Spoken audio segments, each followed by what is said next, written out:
ನಮ್ಮ ಸಮಾಜದಲ್ಲಿ ಧರ್ಮಗುರುಗಳಿಗೆ ವಿಶೇಷ ಸ್ಥಾನಮಾನ. ಆದರೆ ಆ ಗುರುಗಳು ಧರ್ಮದ ಮಾರ್ಗ ತೊರೆದು ಅಧರ್ಮಕ್ಕೆ ಮಣೆ ಹಾಕಿದ್ರೆ ಸಮಾಜ ಛೀ ಥೂ ಅನ್ನುತ್ತೆ, ಧರ್ಮದ ಮೇಲಿನ ನಂಬಿಕೆಯನ್ನೇ ಕಳೆದುಕೊಳ್ಳುತ್ತೆ.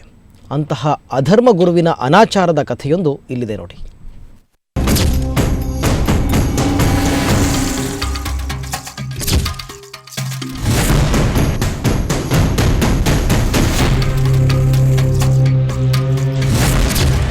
ಹೊರನೋಟಕ್ಕೆ ಈತ ಸಭ್ಯ ಸುಸಂಸ್ಕೃತ ಧರ್ಮಗುರು.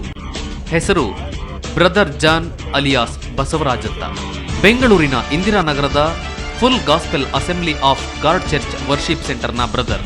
ಈತ ಬಾಣಸವಾಡಿಯ ಸುಬ್ಬಣ್ಣಪಾಳ್ಯ ಎಕ್ಸ್ಟೆನ್ಷನ್ನಲ್ಲಿರುವ ಸ್ವಂತ ಮನೆಯಲ್ಲೂ ಪ್ರಾರ್ಥನಾ ಮಂದಿರ ಸ್ಥಾಪಿಸಿ ನೊಂದು ಬಂದವರಿಗೆ ಇಂಬು ಕೊಡುತ್ತಿದ್ದ.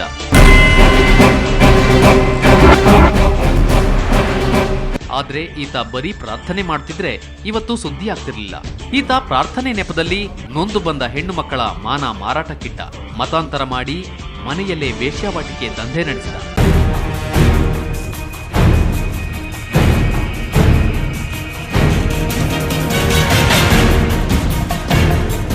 ಈ ಜಾನ್ ಬ್ರದರ್ನ ಮನೆಯೊಳಗೆ ಭಜನೆ ನಡೆಯುತ್ತಿದೆ ಅಂತಾನೆ ನೆರೆಹೊರೆಯವರು ತಿಳಿದಿದ್ರು.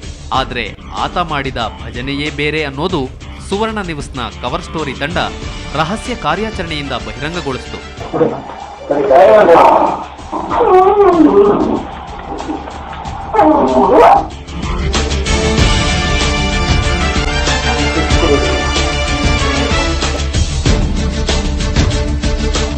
ಈ ಚಂಡಾಲ ಗುರುವಿನ ಮನೆಯಲ್ಲಿ ಸಾಕಷ್ಟು ರಹಸ್ಯಗಳು ಹುದುಗಿದ್ದವು.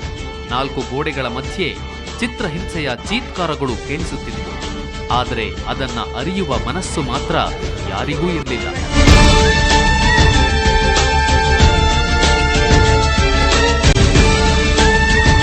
ವಿಜಯಲಕ್ಷ್ಮಿ ಶಿಬರೂರು, ಸುವರ್ಣ ಸುದ್ದಿವಾಹಿನಿ, ಬೆಂಗಳೂರು.